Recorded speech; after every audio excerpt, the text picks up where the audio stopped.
IVM.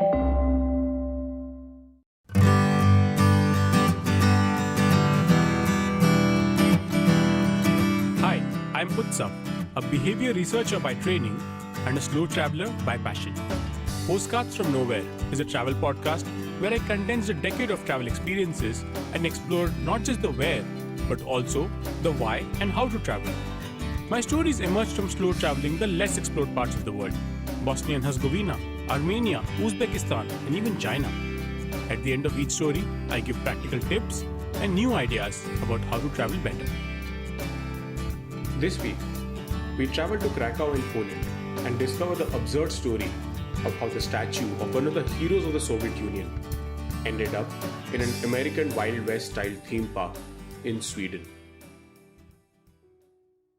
June 12, 2014, Krakow, Poland. At the 6th Art Bloom Festival in Poland, Bartosz Kozlowski, an installation artist, unveiled his new piece, The Fountain of the Future. But this was not an intricately designed fountain adorned with music and complex plumbing, with motifs of flowers and nature defining it. It was the statue of a man peeing, and that single stream of pee was the fountain. The statue was fluorescent green in color, closer to the color of the Marvel superhero, the Incredible Hulk. It was a statue of a man who was everything from a proponent of mass terror to being one of the heroes of the Soviet Union, Vladimir Lenin. The Fountain of the Future stood in the exact same place where once the statue of Lenin actually existed. It was located in the town of Nowa Huta. After World War II, Poland had a communist regime imposed on it by Stalin due to a deal struck with Churchill and Roosevelt. One of the first things the Soviet Union insisted upon was that it increase its steel production. The metal was an important measure of a nation's development in the pre-information age. Poland had little choice but to comply. On July 22, 1954, the Vladimir Lenin Steelworks was opened, and in less than 20 years, the factory became the largest steel mill in Poland. In the 1960s, the city expanded rapidly. The monumental architecture of the central square was surrounded by colossal apartment blocks. In the 1970s, steel production reached 7 million tons annually. It was one of the largest planned socialist settlements ever built, and one of the most renowned examples of deliberate social engineering in the entire world. In 1973, a 6.5 meter statue was commissioned.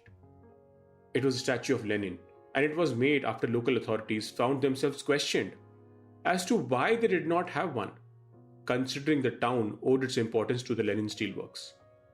Hoisted on a 2.5 meter plinth, it depicted Lenin striding southwards with his mac flapping and his hand clutched firmly behind his back. It costed 12 million Polish zloty, or almost $3 million, which went beyond the 10 million zloty budget. The balance came from the donations by steel mill workers. Right at the outset, the statue did not sit well with the locals. Its awkward size gave it the nicknames of Godzilla and King Kong. People would leave substances around the plinth, which attracted the local cats to urinate at the base. Legend has it that these substances were often aphrodisiacs for cats, making them want to urinate and leave their pheromones, which further attracted other cats. Some locals trained their dogs to bark at Lenin whenever they passed by the statue.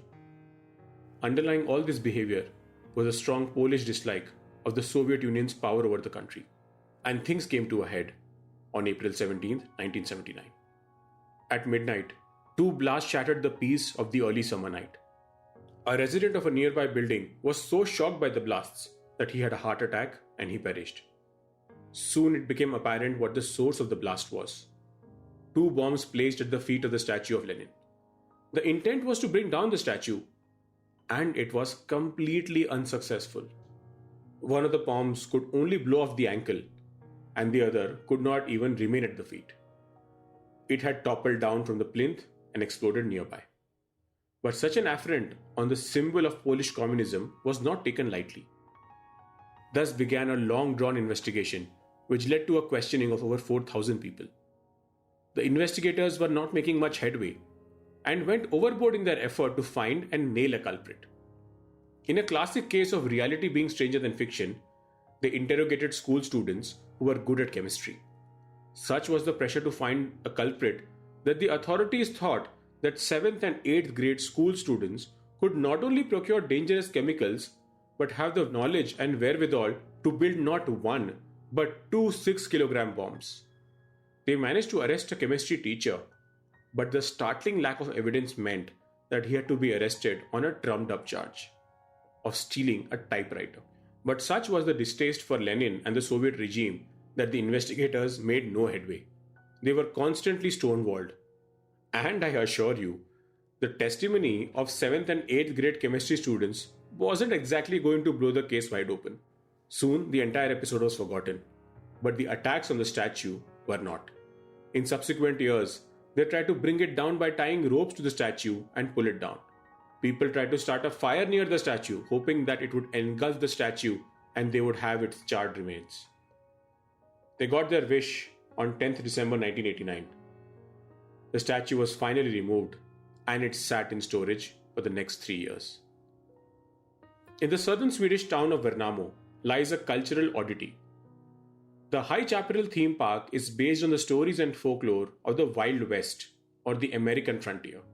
Yes, a theme park in Sweden which is about courageous American cowboys and savage natives, virtuous lawmen and ruthless outlaws. It stages several stunt shows a day. It also has a steam train that runs through the park. There is both the classic Wild West section, an Indian themed area, a Mexican themed area, and a museum overflowing with cultural artifacts, old cars, and machinery. One of those artifacts is the pulled-down statue of Lenin. After having sat in storage for 3 years, it was subsequently purchased by Big Bengt, a Swedish millionaire who built the High Chaparral theme park. He wanted to use the statue for decoration. And what became of the Peeing Lenin statue of 2014? Two politicians from the Conservative Law and Justice Party covered it up in plastic wrap. Their rationale that this piece of communist propaganda should not corrupt the minds of Polish people. Much like politicians around the world, they could not see humor in the neon green pissing Lenin and instead invoked Penal Code 256, a code that states that glorifying communism is illegal and carries a prison sentence of up to 2 years.